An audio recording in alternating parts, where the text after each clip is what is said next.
Eagle Eye in the Sky is fueled by Gatorade, the official sports drink of the Philadelphia Eagles. Anything that moves, I don't care who it is. Let's go. Give me everything you got. Play fast, play hard. Let's meet these boys tonight in their house. It's party time. It's party time. Hey, here we go. Touchdown! You are listening to the Eagle Eye in the Sky podcast. Now here's your host, Fran Duffy. That's Run of the Week, and a tough loss for the Eagles as the Eagle Eye in the Sky podcast, fueled by Gatorade, continues. I'm Fran Duffy, and I think we've got a great show for you here on episode number 219. At the top of this week's show, we've got Chalk Talk, where I sit down with Greg Cosell from NFL Films to talk about what we saw from the Eagles' loss on the road to the Miami Dolphins. Obviously, a frustrating defeat on both sides of the football, some plays that were left on the field. We will talk about what we saw on film from that game before we move to next Monday night's matchup. Prime time against the division rival New York Giants. The first time this year that these two teams have met. Greg and I will dive into both teams on both sides of the ball and what it means for this weekend's matchup. After that, we will jump into my scouting report segment on Giants safety Jabril Peppers, a guy who's got a little bit of a transformation here in his career with his second team after being traded to the Giants from Cleveland this offseason. So we'll dive into my notes on him coming out of Michigan just a couple of years ago. But let's not waste any more time. Let's get to the top of the show here. It's time for Chalk Talk. Let's get down to business. It's time for Chalk Talk. Back again for another segment here on Chalk Talk on the Eagle Eye in the Sky podcast, fueled by Gatorade. Our friend Greg Cosell. Greg, welcome back to the show. We've got a tough one to talk through. Obviously, the Eagles go on the road. They lose to the Miami Dolphins. We sat here at this desk a week ago and we told Eagles fans, we said, look, this is not a team that you can just walk in and sleepwalk through. And I'm not saying the Eagles sleepwalk through the win, but you can't necessarily look at this Miami Dolphins team and say, oh yeah, the Eagles they're definitely going to win this game. This is a team that competes hard, they play hard on film, and they played hard on Sunday. And what did we say last week? That when you play Ryan Fitzpatrick, he's a gunslinger. He's going to throw the ball up. If there are one-on-one matchups, he's going to throw the ball. Yep. And that's exactly what happened. And balls were complete. And we'll discuss that a little more, obviously. Yep. But when you play Ryan Fitzpatrick, who started a lot of games in this league and has stuck around for a long time for a reason, he's always understood that in the NFL, that if it's man coverage, you've got to throw the football. Yep.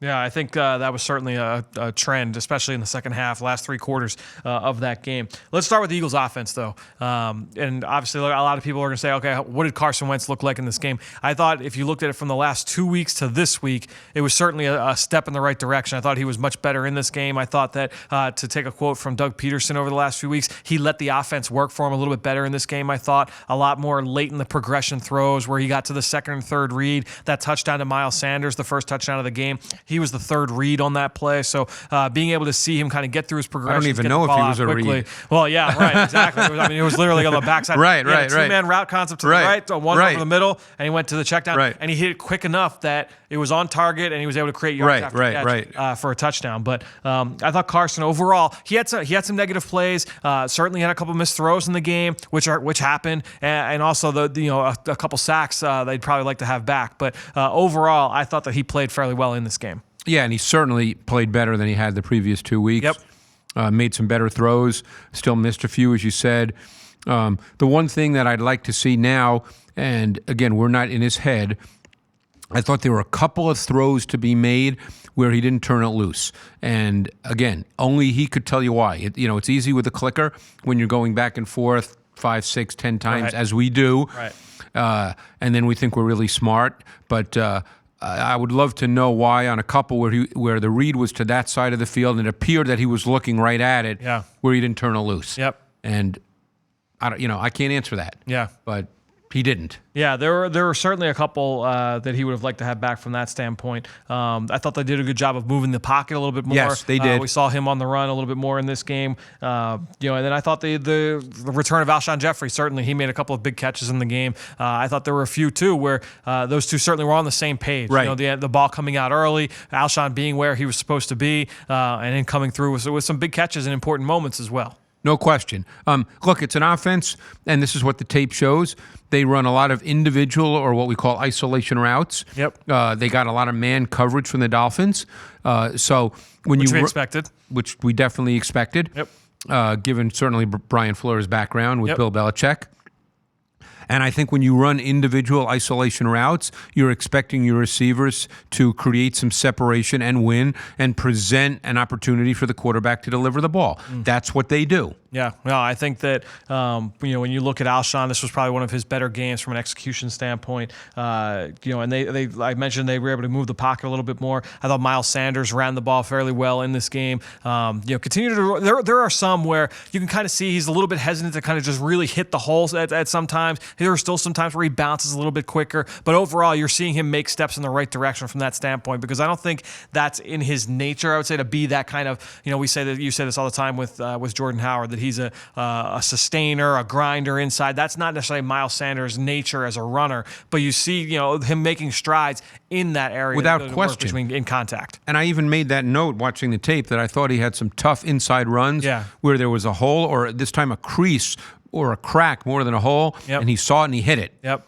And they ran a couple of wham traps, which is an inside run, and you've got to hit that. Yep.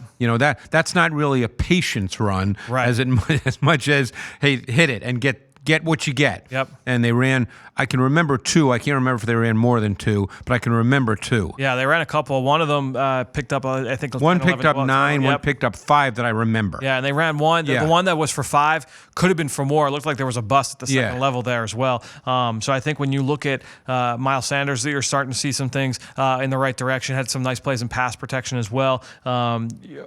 Overall, look, the offense, they scored 31 points. When I was looking at the drive chart and just saying, okay, like where were some of the drives where things didn't go well? And that includes Zach Ertz dropping what should have been a touchdown. Yeah, no question. Same play that they scored a touchdown against Chicago. Yep. It's one of their staples. Yeah. They run it, not every week, but they run it when they think it's effective. Yep. And he beat Eric Rowe, who's basically the tight end matchup for the Dolphins, as we talked about last week. Right. And, obviously, Zach, I know he came out after the game and said that he thought it was one of his worst games. Yeah. He could have caught the touchdown, too. I don't know if it would have changed the outcome. But late at in the game. game. Yep. Yeah. That was a tough one. Yeah, that was a tougher catch. Rowe made a great play on the ball. Yeah. That's one of those where it's like, you'd love Zach to come up with that catch. But also, and I think he expects himself to come up with that catch. Yep. But obviously, the other one, it's a tough one. Was just a clean drop. Yep, sure. And what hurt that especially was that came on 2nd and 7. The next play, Carson Wentz gets sacked. Correct. So that puts the team back, and then they missed the field goal. Jake Elliott's first miss of the season. So, that sequence was a tough one to overcome, because now the Dolphins get the ball, good field position, they go down and score, and now that the game flips. And isn't it funny how games work? And again, we'll get to the defense, and obviously it was not a good defensive performance. No. But it's funny, if Zach Ertz, and he does not drop balls. So if he makes that catch and scores, all of a sudden a lot of the other things kind of fall by the wayside. Right. Not from a coaching perspective. You still have corrections and you have to fix it, but we'd probably be having a totally different conversation. Yeah. We've said this all year. Yeah. We said that after the Atlanta game, we said after the Detroit game, and it's the micro version of that, because we're talking about the Atlanta game a lot differently if Nelson catches that ball down the left sideline late in the fourth quarter. We're talking about the Detroit game a lot differently if you take out the fumbles, or J.J. Arcega-Whiteside comes up with a great catch down the post late in the game. Then you look at it from like the macro version, right, where it's like, man, like, all right, well, what are we saying about this team right now if they're 2 wins better than where they are? I mean, if you flip the record and say, oh, they're 7-5 instead of 5-7, different conversation. Like football, but that's football. That's the NFL. And the thing is, it's the best part about they're football, not a great team. So this is the way it is when you're not a great team. Right. Games come down to 1 or 2 or 3 plays in any given game. The large majority of teams are this way. And if you don't make them, it makes your whole team look bad. Right. Yep. Yeah. It's one of the things I love most about football. Me too. And that's why people say any given Sunday. That's why they play the games like that, for exactly these kind of scenarios. But it was one of those games offensively where they score 31. What did they punt? 2-3 times. You had the missed field goal. They didn't really turn the ball. They had the fumble or the interception that was the last play. But outside of that, they didn't turn the ball over. No. It was just one of those games that it was good, but not good enough. No, and I thought, and as I'm sure you did, that when they scored on that final drive at the end of the first half with, 10 seconds or so to go, when he hit Arcega-Whiteside on a really nice play by Wentz, and then they had the drive to start the third quarter, and they marched right down the field. And it's 28-14. And they score on the mesh concept, which they got zone on that, so he hit where the throw's supposed to go, which is the sit route behind the mesh. Yep. You're thinking, okay, the offense looks good, they're in command. Twice in this game, they're up by 2 scores. They're up 10-0 to start, and they're up 28-14 in the early third quarter. And you feel good in those scenarios. You absolutely did. Especially against a team in Miami that had struggled to put up. That was the season high for points for them, especially in the second half. They had struggled to put points on the board in the second half of games. It was one of those. It was tough. But I was glad you brought up the Alshon touchdown as well, because they did run mesh a handful of times in this game, which they always do. They always do, especially against teams that feel they're going to play a lot of man. I thought it was ironic. Kind of funny that the times they ran mesh in this game, they never saw man. It was zone every single time. I don't know if that was a nod by Miami. Oh, hey, you know what? We're gonna play zone if you think we're gonna be in man in these scenarios. But Carson Wentz did a good job of understanding. Okay, it's zone. This is where I have to go with the football, and they were able to connect. Dallas Goedert. I know that Dallas Goedert one was just a drive play where he caught that one for I believe 24 yards. But that to me the coverage was not mesh. No, that was not mesh. That was and they got confused on the coverage there. But the 2 inside guys. The Alshon touchdown was definitely mesh. And then they threw one to, I believe it was Nelson that ran the sit route, and he just sailed it. It was earlier in the game. That is correct. He sailed that one. Yep. And that's a throw you got to make. Right. Yep. In fact, they ended up with a field goal on that drive. Right. When that would have been a first down. Right. And that's a throw you got to make. But it's interesting. You talk about getting zone on the times they ran mesh. The majority of the game, the Dolphins played man-to-man. Mm-hmm. And, as we spoke a couple of weeks ago about Bill Belichick putting Stephon Gilmore on Zach Ertz, I think the fact that the Dolphins played a ton of man tells you a couple of things. Number one, they play a lot of man. Yeah. But number two, I think when you play the Eagles, teams feel comfortable playing man. Mm-hmm. And that's something that I think they have to think about as they move forward. Now, that's something you can't change this year, but it's just something to think about going forward. If teams are more than willing to match up to you man-to-man, then you have to win versus man coverage. Right. However you do it, you can win with individual routes where your receivers win and create separation, or then you have to try to win with scheme, whether it's stack, bunch, rubs, whatever it is that you do, scissors route, whatever it is, you have to win with scheme. There's only really 2 ways to do it, individual or scheme. Right. And, I think that the Eagles have struggled in that regard this year. Yeah, no question. I think that's certainly something, that has to be talked about for sure. Let's go over to the defensive side. And, I think a lot of fans that listen to the show will say, what happened? Like what happened on defense? What happened on defense? Because we've talked over the last few weeks about how the defense has really taken steps in the right direction, and how they've gotten so much better in coverage. They did 4 straight weeks, 17 points or less, first time since 2009, only team in the NFL to do that. Number 1 against the pass in November. And they came out and they gave up. It was 38 points to the Miami Dolphins. Again, a season high. So, in your estimation, what to you was the big thing that you walk away from that watching from the defensive side? Well, let's start with the fact that the main player here was Devontae Parker. And that was the guy we broke down last week. Yep. Other than his first route and his last route, which was 4th and 1. Okay. Every route was a vertical route outside the numbers. Mm-hmm. Okay? So basically, what happened in the game, and there's more to discuss here, and we will, but what happened in the game based on the Eagles' coverages, if you're going to run a vertical route outside the numbers, it became one-on-one. That's it. It's not they found the void in the scheme. There were the guys getting beat one-on-one. So what happened was Darby and Mills got beat one-on-one. Now, you can debate the plays all day. You can say, they were contested catches, they weren't beat, and we can go over the specific plays. Yep. I mean, I think the touchdown to Parker, the 17-yarder, I thought Mills played that very poorly. I would say overall, he probably had one of his worst games as a pro from playing the ball in the air. There were a couple that were just mistimed, and he did some of he didn't even leave the ground. They were just misplayed. Unless I missed my guess, I thought that 17-yarder was man coverage. Yeah. And he played zone technique, and he lost total contact with Parker. Yep. But so again, you can debate. Hey, they were there. They were, the 42-yard touchdown, I guess it was. You could say, hey, Darby was there. Yeah. Yeah, he was. Darby. The thing with Darby is that he gives up a half a foot to him. I mean, Right, he's 5'9" and change, and Parker's 6'3" and change. There were times where I thought Darby was in position. And he was. He got beat and at the I catch made point. a note, I want to look at my notes here. I made a note that, and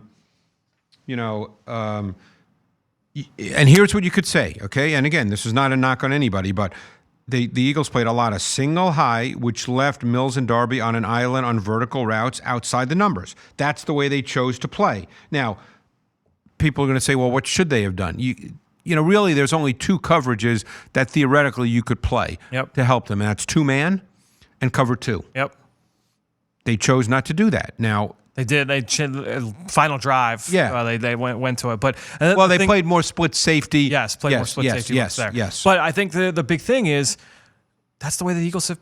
That's how they play. They play. That's the way they play. They're a single high team. I mean, the last 4 weeks when they've been outstanding and they're keeping Tyler Lockett to one catch for 28 yards, whatever the catch was, and all these other their receivers, defense John Brown, have been very, very good. Yeah. They put faith in their corners in this game and the way they chose to play, but based on I think past performance, there was probably no sense that this kind of thing would happen. Right. But as we've said about Ryan Fitzpatrick, when it's one-on-one, he will throw the ball. Yep. I mean, even threw the ball when Gesicki had that 21-yard catch against Jenkins, when there was pressure right as he threw it, and I forget who had the pressure, but but he just laid it out there, and Malcolm had actually pretty good coverage. Yep. And Gesicki made the catch. It was great coverage by Malcolm. He Yeah. raked his hands through the catch point, the whole deal. The kid just came down with the ball. Yeah, so I mean, this was a game where they got beat playing, whether it was a zone concept or a man concept, Parker beat them big time outside the numbers throughout the course of the game. Yep.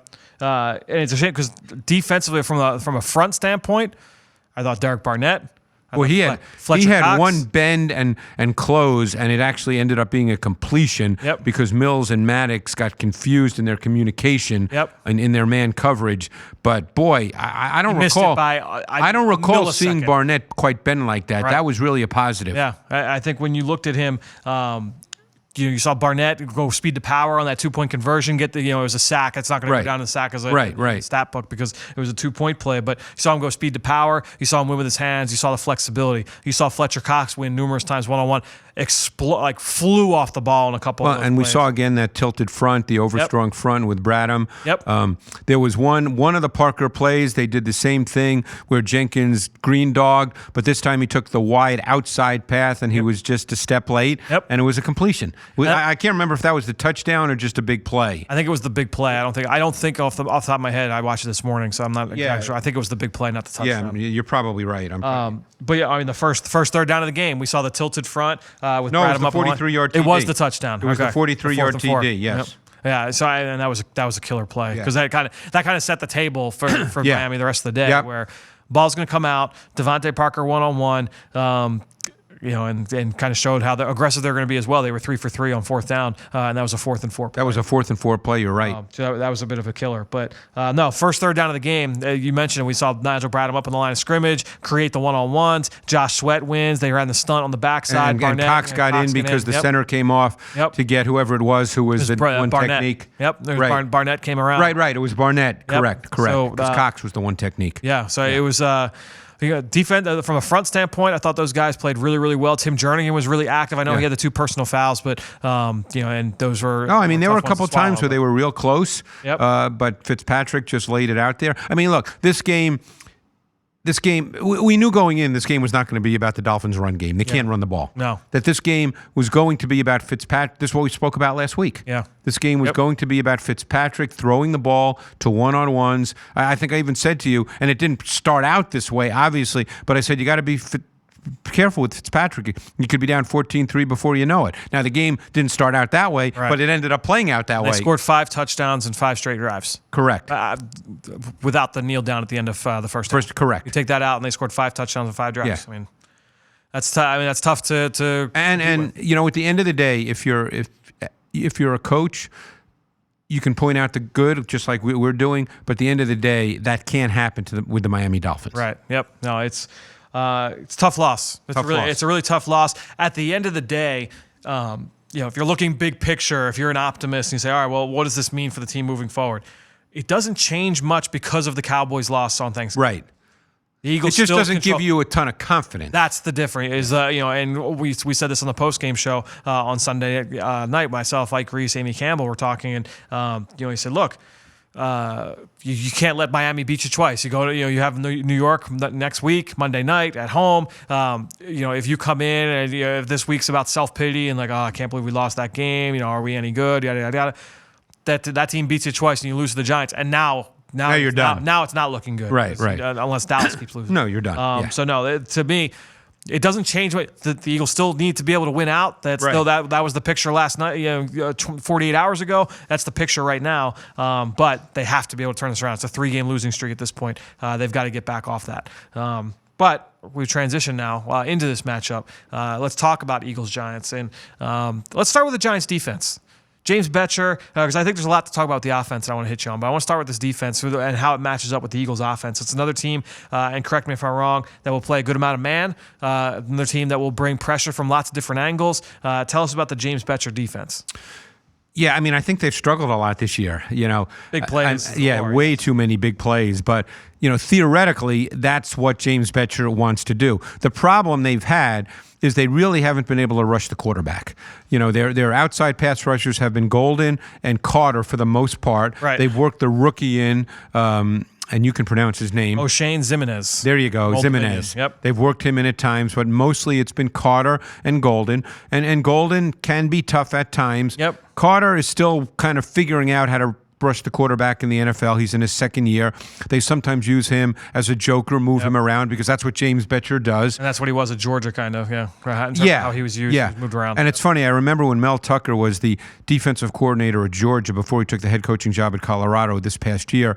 I actually got a chance to speak with him at the Maxwell Club dinner the year that Carter came out, Roquan Smith came out, and I had already watched all the Georgia players on tape. Right. And I went up and introduced myself to him, and we just started talking about some of his defenders, and we had a great conversation about Carter, and he said to me that he's a great kid, long, athletic, but they're going to have to teach him how to rush the quarterback in the NFL. Right, yep. And I think that's where he is. Yeah. He's not a true passer. Every once in a while, you see a flash, because people thought maybe he was like Leonard Floyd, but he's not like Leonard Floyd. No, right, yep. But so that's where they struggle a bit. So you have to try to scheme pressure, and then you get caught up in your secondary. And they haven't really used Janoris Jenkins this year as much as a matchup corner. He stayed on one side. Yep. Right. They've struggled a bit on the other side at the corner position. They've had to mix and match in the slot. They played Grant Haley, the Penn State kid. He got hurt. Then Ballantyne played for a number of games. Haley was back this week, predominantly playing in the slot. They brought in a Betcher favorite, Dion Buchanan, who now plays a lot in their nickel. Yep. Mayo plays in their base. He was a kid from Carolina who's hung around the league, but Buchanan plays a lot now in their nickel. So and the interesting thing to me is they've made Julian Love a safety. Yeah, they moved him. He was a Notre Dame corner, who I thought was a pretty solid corner prospect. I liked him at corner. They moved him to safety. He's been watching their defense. He's always around the ball. And Peppers is out. I guess I forget his injury, but he was inactive this week. Right. I don't know if he's going to be inactive again. I forget it's early in the week, so we're not. I forget what his injury is, so I don't know. Yep. But Love started at safety. He was their safety this week along with Bethea. Yeah. No, and Bethea is a guy that's played for Betcher in the past. Yep. And so when you have these guys from a veteran standpoint, and then we haven't talked about that line. They've got that 3-man line going. They trade for Leonard Williams. It's actually and Leonard Williams has not done very much. Right. And doesn't play. I mean, he's a rotation player. Yep. No, he is. I mean, they've got some guys who are pretty talented. They've got Hill, they've got Tomlinson. Dalvin Tomlinson, former second-round pick. Yep. And then Dexter Lawrence was the first-round pick this year. Yeah, and he's had his moments. Yep. He's a tough guy to block. Big, powerful kid. Yeah. Really strong on the point of attack in the run game. Yep. But, to me, watching them and just kind of getting a sense of their pressure scheme and how they want to try and attack offenses, a lot of slanting, a lot of twisting, a lot of stunts. Because it's like you said, they don't have like that one guy who's going to just beat you one-on-one. And even Golden is mostly a speed to power guy. He's not a bend the edge guy. Correct. So a lot of these guys they try to scheme it, and so it's a lot of post snap movement. Guys that are if they might line up in the A gap here, but they might go backside A gap, and you've got another guy coming. You've got two guys coming from the opposite side.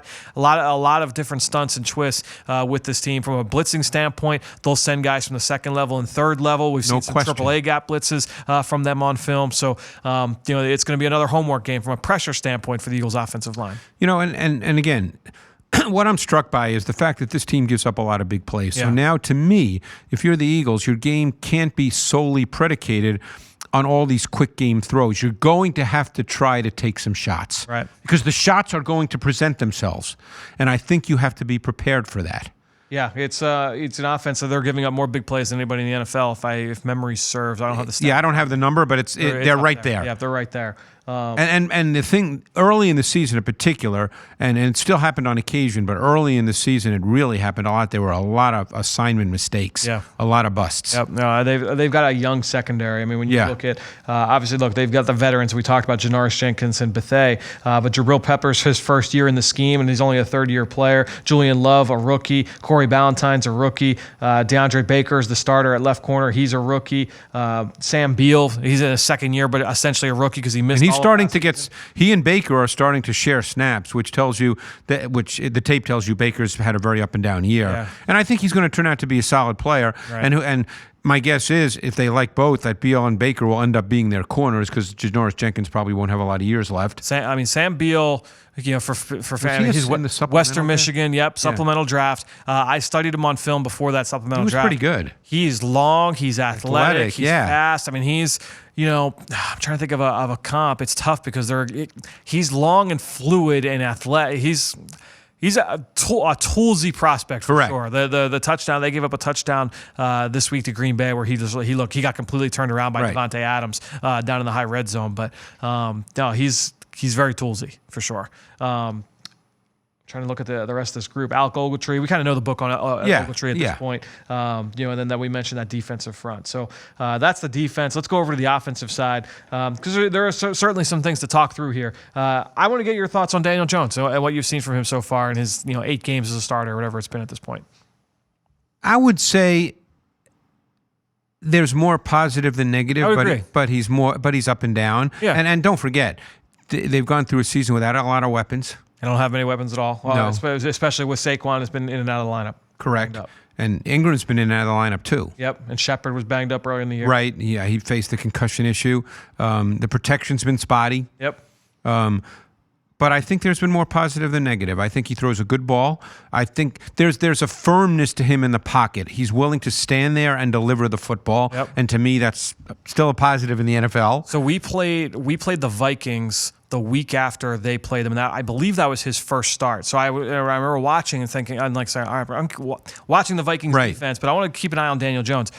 The thing that stood out to me back then was his poise.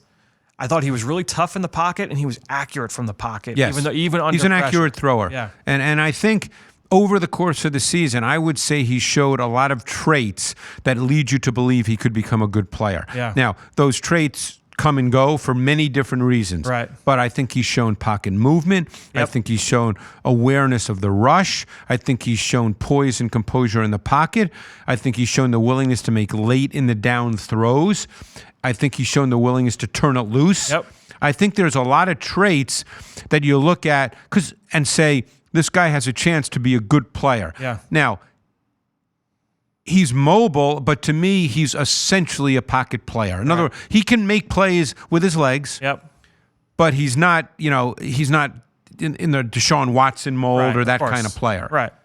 Of course. So I mean, to me, you're not spending your time. Yeah. Do you want to let your alert your defense in certain situations? Hey, he can get out of the pocket. Sure, but you're not building a game plan around his ability to run. The big thing with him has been they're number one right now in giveaways. Yes. Turning the ball over way too much. He's putting the ball on the ground, interceptions as well. So Eagles, I think, one of the big keys in this game, make him feel uncomfortable, force him into making mistakes because he's shown that he's willing to. Well, that's because he's willing to stand there and throw it. Right. Yeah. And if you're under duress and you don't get a clear definition, that's what'll happen. Yeah. I've been impressed with him. I'm excited to continue to watch him. I agree. I agree. I think there's definitely been more positive than that. And having said that, last week he threw 3 picks. He could throw 3 picks any given week. Right. Yep.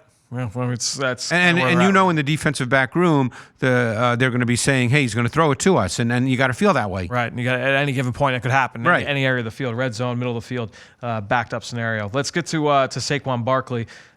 We've talked a lot about Saquon on the show. The kind of runner he is, obviously a physical freak. There's no denying Right. that. We've used the term the run the daylight runner. And give us a quick elevator speed. What does that mean? A run to daylight runner. I always thought Barkley, and certainly there are times he's run with power. We talked about this last year. I remember he had a game against Tampa Bay last year where he really stuck it in hard up inside. Yep. But to me, he's always been a guy, despite the fact that he's 233 pounds and really powerfully built, Yeah. I've always felt that he's a guy that's looked to run away from contact. And I don't mean that in a negative way, like, he's Sure. afraid of contact. Right. Because he's certainly not. No. But I mean, the style of runner that he is, he looks to find daylight, looks to find areas where the defenders are not. If listeners may hear that and say, "Well, isn't that the point?" The point, I guess, that you're trying to make is that there are yards to be had in tight spaces. Without question. So if you're just searching for the wide lanes, that's not always going Miles to play in the Sanders, to NFL. some degree, is the Yes. same kind of bat. Right. Exactly. Yes. In that he's, and sometimes that works. Look, he had 2 runs this week where he did bounce, one went for 13, one went for 7, and it looked good because he got to the edge and he was able to show some speed. I see Barkley in a similar way, and I thought that even watching him at Penn State. Barkley is looking for space when he runs. right. He's not looking, even though he has the feet, the balance, every trait you Explosive want, power, all that stuff. all that to work very well in confined space. Yep. I don't view him as a confined space runner. Right. Yep. I mean, does that make sense? No question. Yeah. Because and again, to drive it home for the listeners, the shortest, everyone will say, what's the shortest distance from A to B? Straight line. Right. So if you're trying to get to the end zone, going at a 30-degree angle to the sideline and then trying to navigate through up the side, that's not necessarily the fastest way to pick up positive yardage. And certainly, Fran, as we know, he's got the burst, the speed, the explosiveness to be able to do that at times. Exactly. And we've seen him do it in the NFL. 65-yard runs at the drop of a hat. Yeah. Correct. Right. Correct. Yeah. But to me, I don't know how many people can remember, not that this was that long ago, it's not, but someone like Frank Gore in his prime. Right. Frank Gore was so great at working through small creases. They ran a lot of power when he was with the 49ers in his prime. Yeah. He was phenomenal at working through really small creases where there were a lot of bodies and being able at that point to still gain yards, to navigate through bodies and tight space. Right. I don't see Barkley as that kind of runner. Yeah. Which doesn't mean he's not a great player. Of And course. by the way, in the run game and in the pass game, as we've seen already in his young career, even versus the Eagles, he can break off 60-yarders in either area, running or catching. He's very, very dynamic in the passing game. Screen game, Texas routes out of the back, Right. wheel routes. Even they'll they flex can't line them him out. up. Yeah, exactly. Yeah, so he can be used in all those ways in the And passing game. it's just like we spoke about Fitzpatrick, willing to throw it up and make plays. You can't allow Barkley in this game all of a sudden to have, a 40-yard touchdown catch and a 60-yard touchdown run, and all of a sudden you're down and you go, what just happened? Right. No, and he is in a perfect world, he is the focal point of that offense. He's been banged up this year, so it's been a little bit up and down from that standpoint. We'll look at the rest of these pass catchers. You mentioned Evan Ingram, the dynamic tight end, very athletic. He's been in and out of the lineup. Yep. A great athlete. That's been a killer. Piece, but that's hurt them. That's been a killer. I mean, so now they're playing Caden Smith, Yep. who was their leading receiver this week. Stanford, Rookie out right? of tight end from yeah, rookie yeah. out of Stanford. Yeah, I remember watching him, and he's a Stanford tight end. Yep. Like I didn't see him at the same level of, let's say, Austin Hooper Right. as a receiver, but I bet he'll end up being a very solid pro. Yeah, sure. And then you've got Rhett Ellison, who's still there, a point of attack player. Yep. The other receivers, you're looking at Sterling Shepard, who, again, has been banged up this year, mostly in the slot, a lot of routes over the middle of the field, the quick slants, things Yep. like the shallow crosses. Cody Latimer, veteran, former second-round pick out of Indiana, went to the Denver Broncos, didn't work out there, ends up in New York. He's made some plays down Yeah. the field. Different. He caught a skinny post this week against Green Bay. He's a guy he's got some speed, he's got some size, so he can make some plays for them down the field. Golden Tate, I would say, has probably been their de facto, top receiver. Well, for the Darius most Slayton. part. Well, that's the guy that we're going to talk about at the end. Yes, so I was going to bring him up on the back end. Slayton has been a big play weapon. A 6th round pick, I believe, out of Auburn. Auburn, long, Instant lean speed. Yes, instant speed. And he's done better than I thought. In other words, to me, when he came out, it was the speed. I was texting with a scout this morning, and we were talking about Slayton, and I said he's turned into a much better pro quicker than I thought. Because without question, that was exactly what I said. It was funny that you said that, because I went back and I just read my notes and I said, what did I think of him? Because I watched all of his big plays, and I'm thinking like, man, all right, like you see deep post, you see slant routes where he's getting DBs turned around, you see that instant speed after the catch, you see him in and out of breaks, flying in and out. And I'm like, all right, let's watch some of the other ones. So I see he's had issues with drops this year. There's some plays where he's missed, actually a good chunk of drops this year, probably a little bit more than they would like. Some missed plays of the ball down the field. But you got to be careful. Fly. He's got the speed. And now you're in that situation again with Mills and Darby that this guy can run by you. Yes. Well, you'll be talking about that on Eagles game plan this week, because he is the matchup player. I think when you look at this offense. I mean, obviously we know about Barkley. Yeah. But Slayton, as the perimeter player, is the matchup concern here. Yeah. To me, it was interesting because watching him, I'm like, you saw the speed in and out of cuts at Auburn, and it was an offense where it was not a full route tree. And we've talked about. You saw the vertical speed. He caught some deep balls where he just ran by people. I mean, that was the thing you knew he had that in his bag, but he was not a polished player. No. You saw some flashes of him throwing a head fake or a shoulder fake at the top of the route and shaking a defender. And it's why he was drafted where he was, because let's compare him to, let's say, someone like DJ Chark, who also was a burner with a similar body type, but Chark was much more refined and polished to me as a route runner coming out of LSU than Slayton was coming out of Auburn. Right. And that's why Chark was a second-round pick. Second-round pick, yep. Because there was a sense that he was more than just a 4-3 guy. Yeah. No, I think Slayton, there wasn't a sense of that. Yeah, I thought he was going to need a little bit more time, I thought, watching him at Auburn. Right. And he still needs time. But the point is he's gotten an opportunity to play because of the injuries, and he's made the most of it. He's done well. Yeah. And Jones has faith in him. Yeah. So he's a player that certainly has to be accounted for in this game. Offensive line-wise, we'll just wrap it up here. Left tackle, we got Nate Solder, who they signed, big-ticket free agent a couple years ago. Will Hernandez, second-round pick. He's the left guard. John Jalapeno is the center from Florida. Did you watch him coming out? Yeah, I thought he was a little bit heavy-footed. I didn't watch him. Yeah, I watched him coming out. He's turned into a solid pro. Yeah. Right guard, Kevin Zeitler, who they got in the Odell Beckham trade as well. And then right Mike Remmers, they signed away from Carolina. Obviously, Dave Gettleman knows him well from the Packers. Right. So thoughts on that O-line? It's been up and down. I thought it would be better. Yeah. I think Solder struggled. Solder's really struggled. Yeah, I mean, the tape tells you that. I don't know. Struggled too, but Solder struggled. I agree. Yeah. And I'm not sure Remmers is really a guy you want starting at tackle. Right. And I don't think I'm saying anything out of school by saying that. But I think the tape tells you that. So I think what's weird to say is that you're probably getting more. Even though the play's not great, it's more even play than what they got out of Chad Wheeler last year, where it was like... Yes, I would agree with that. You didn't know what you were getting from Chad Wheeler. No, I would agree with that. Basis. Right. Remmers is one of those veteran O-line pros. Right, yep. But Solder struggled. He could be at the end of his career. I think that's a position, they know this better than we do, that they'll have to address after this year. I think both guards are guys that are going to say... Hernandez isn't a great athlete, but a big, powerful, physical guy. Yeah. Zeitler's a good player. Yeah, Zeitler's a good player. Yeah. It's going to be an interesting matchup. Yeah. The bottom line is, right now, every matchup's interesting for the Eagles. I mean, they have to be, because they have to win each one. They have to win. Right. The bottom line is they have to win out. Yes. Yeah, it's a guarantee. You can't sit here and say, well, let's hope Dallas. Hey, we got a gift on Thanksgiving Day. Yep, right. Okay? Yep. The Eagles have to win every game. Yeah. No, it's crunch time now. Final four games, all in division. This is what we've been talking about all season long. The Eagles 1-1 in division right now. They've got to go 5-1 in the division to that is go correct. Postseason. So, yep. Greg, we'll be back. We won't be in studio next week. We'll do this over Skype next week, just because of the game being on Monday Night Football. But so the podcast will be a little bit later next week. But, okay. We will see you next week here on the Eagle Eye in the Sky podcast, fueled by Gatorade. All right, Fran.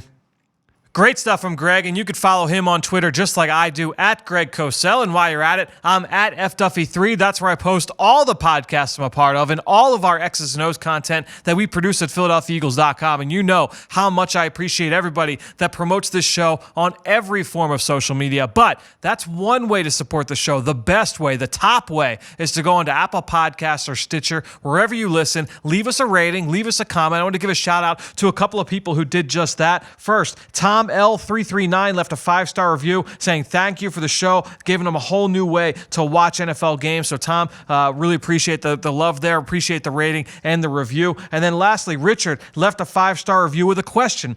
Who on the practice squad do you particularly like out of college and think may ultimately contribute? So, Richard, I thought that was a really good question. It gave us an opportunity to kind of look at the practice squad for the Eagles right now.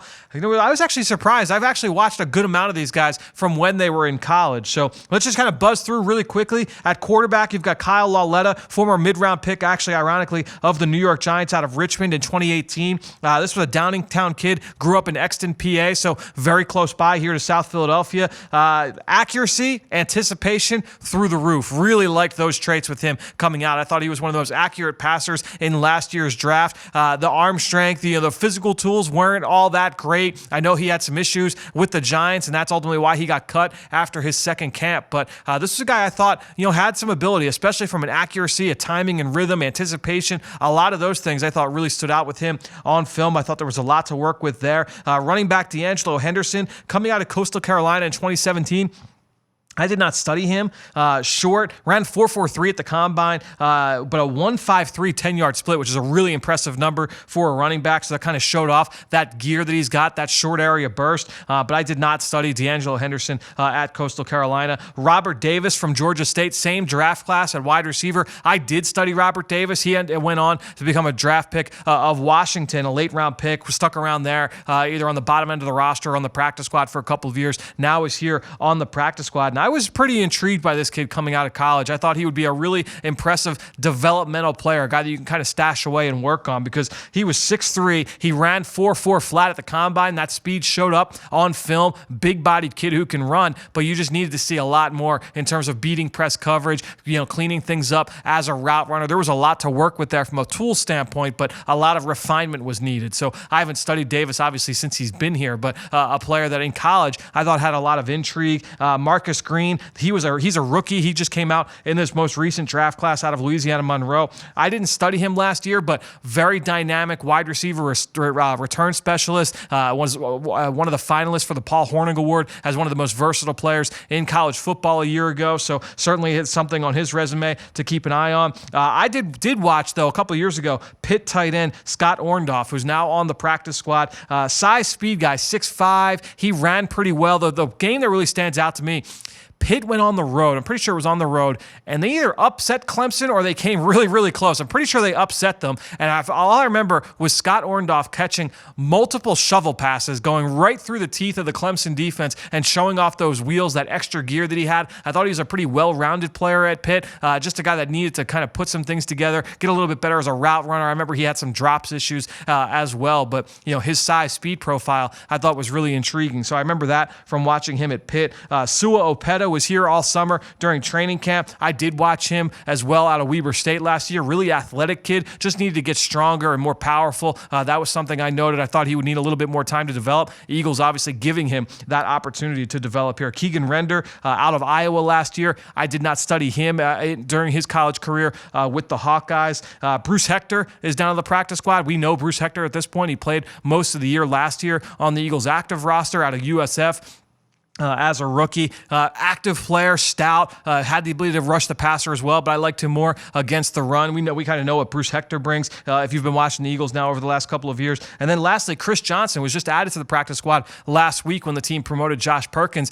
He also was a rookie this past year, or is a rookie right now out of North Alabama. I actually saw him last year at the East-West Shrine game. Big kid, long, played the ball really well in the air. I thought he had really good ball skills and the ability to finish at the catch point. Needed to be a little bit more of a consistent tackler, but I thought he had the profile of a guy that could be a fourth or fifth safety in the league, as a guy that could stick and play some special teams. So I watched, what are we talking here? I watched a handful, more than half of these these practice squad players I had watched in college. So it was a good question, Richard. Really appreciate that. Tom, appreciate your question as well. Thank you to you both, and thank you for everybody out there for your continued support of this show and all the rest of our podcast offerings at PhiladelphiaEagles.com. All right, now let's transition here and let's kind of take a look at our scouting report segment. I told you earlier we would break down Jabril Peppers coming out of Michigan. Very intriguing player, very divisive in terms of how people saw him. Let's go back and see how I felt about him just a couple of years ago.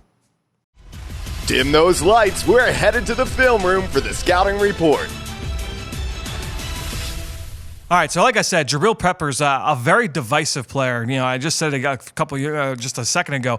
This was a guy that, I remember being at the Combine that year, 2017, and sitting down with Greg at the Combine and having that discussion saying, what do you do with a player like a Jabril Peppers? We had seen guys like Miles Jack, who's, the hybrid linebacker, safety, slot corner. What is he? How is he going to play in the NFL? He can do all these different things. He can play offense. Where is his best position? And we see those every year. This year in this draft, we've talked about Isaiah Simmons over on the Journey to the Draft podcast presented by AAA. We've talked about him a lot this season already over there with Ben Fennell, one of the best players for Clemson. So keep an eye on him coming down the pipe here in the college football playoff. I think he's kind of built a similar way here to Jabril Peppers. So let's just kind of go into my notes and we'll talk a little bit big picture on the back end. Peppers was a 2-year starter, and I'm just going to go through the different roles that he played for Don Brown in that defense. He played as a strong side linebacker in their 4-3 scheme there his final season, lined up typically over the tight end, whether he was stacked or often in the slot. In subgroups, he lined up at strong safety, so deep off the ball to the field. At times, he would play as a single high player. In 2015, he was listed at safety, but was basically a slot corner there for DJ Durkin. He was the defensive coordinator there. He started as an outside corner. He also played quarterback. He played running back. He played wide receiver. He returned kicks. He returned punts. So this guy was a dynamic player, played all 3 phases of the game for the Michigan Wolverines over his 3-year career. Average size for a safety, he was about 5'11", just over 210 pounds, but he was well built. He had shorter arms, but outside of that, this kid looked the part of an NFL safety. First team All-American in 2016, Heisman Trophy finalist his final year on campus, came out of high school. Huge recruit, 5 stars, number 1 player in the country, number 1 corner in the country, out of East Orange, New Jersey, so not far from where we are right now, obviously very close to the New York Giants. So when you look at this kid coming out of high school, he was a blue chip player, goes to Michigan, plays right away on all 3 phases, and they kind of work him in, and he played a different role each and every year on defense. So what did I see from him on film? I saw a guy who was a very good athlete for the safety spot. He had fluid hips, explosive burst, efficient change of direction, easy needed to play in man coverage. He had experience both in off and in press. He played against receivers and tight ends, in line and in the slot, was very comfortable playing on an island, on his own, could handle himself in man-to-man situations, showed really good instincts as an underneath zone coverage defender. I thought he had a really good feel for being able to play underneath, to feel routes developing in front of him and behind him and finding his way to the catch point. I gave him a lot of credit for wearing a lot of hats and doing all the different things. That's one of the things I think that people don't often talk about when you have a player that plays so many different roles for a team. You talk about a guy like Malcolm Jenkins here in Philadelphia. You have to be a very smart player. You have to know the defense in and out to be able to say, okay, on this play, I'm going to line up in this role. On the next down, I'm going to line up on the complete opposite end of the field doing something completely different. And on the next down, I might be doing something completely different from that. So in order to do that, you've got to have a really good understanding of the entire defensive scheme and know who's playing where, who's got what responsibility on every single coverage call, every single pressure call, all the run fits. You've got to have a good understanding of all of that. So you have to give a lot of credit to Jabril Peppers for that coming out of Michigan. Projected well, I thought, near the line of scrimmage in the run game, was really aggressive, taking on blocks, was able to defeat blocks from receivers and tight ends, was able to win with quickness, did use his hands at times to defeat receivers on the edge, and he was a very effective blitzer from all areas of the field, good motor, would try and make plays in pursuit. So a high-effort player, very competitive, everything you liked, playing close to the line of scrimmage. The questions I had was, he didn't have a lot of reps playing deep, so how is he going to be as a deep field player? If you saw him playing as a 2-high or a 1-high player, that was going to be a question mark for me. It was not that he couldn't do it, it was just going to be a little bit of a projection because that's not what he was really asked to do during his career at Michigan. He had limited reps everywhere during his career with the Wolverines, so everything you asked him to do, if you were going to just ask him to play one role, well, he hadn't done that over an expansive period of time, so it was going to be a little bit of a projection. It's obviously a very athletic player, but were you going to match him up one-on-one against the top slot receivers in the NFL? Was he going to run vertically with a Deshaun Jackson or an Emmanuel Sanders and some of the best deep threats in the league? Was he going to be able to do that? I didn't see that. So that was a guy that, okay, you see him as a slot corner. He did that in college. He's not going to be that on an every down basis in the NFL. So that was going to be the question. An impact tackler, a guy that didn't necessarily wrap up, but would come in and be very physical. I thought he needed to work on things from a tackling technique standpoint. But I wrote down at the end of the day, this was a guy that was a jack of all trades, master of none. I gave him a lot of credit for handling all the roles he did in college, but how does he project to the NFL? He thought he was an Earl Thomas type. I thought he was more of a guy that could be closer to the line of scrimmage. He looked comfortable in that role, more so in the slot or in the box as opposed to being a deep player. I thought he could be a high-end starting strong safety. Would not shock me if some saw him